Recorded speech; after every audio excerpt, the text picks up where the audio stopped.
On est en train de compter la faune de ce sol de jardin.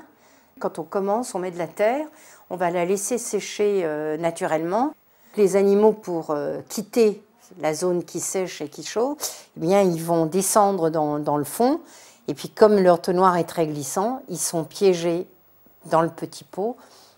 Donc après, on va se mettre sous le microscope et on va les regarder et les compter.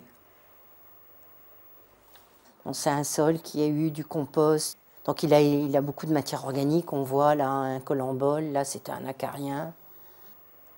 Nous, ce qu'on compte, c'est la quantité, mais surtout aussi la biodiversité. Plus on aura de biodiversité, plus le sol aussi sera vivant. L'intérêt de cette faune, ça va être d'aérer les sols, de faire des galeries. Et grâce à cette aération, en fait, le sol va être oxygéné. On aura aussi des microbes et ces microbes vont permettre d'assimiler les éléments du sol à la plante et permettre de nourrir la plante. On fait ces études-là pour l'agriculteur, c'est-à-dire que l'agriculteur, s'il nous demande de connaître son sol, on va lui dire combien il en a par hectare.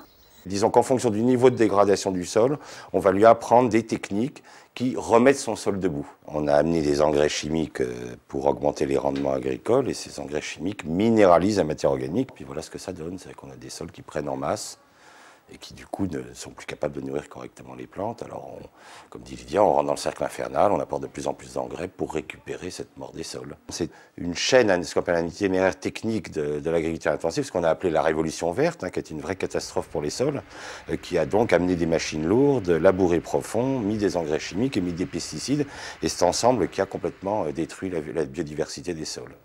Quand le sol s'effondre, comme il est à la base de la pyramide alimentaire, c'est tous les oiseaux qui tombent, c'est tous les animaux qui vivaient de ça qui s'effondrent.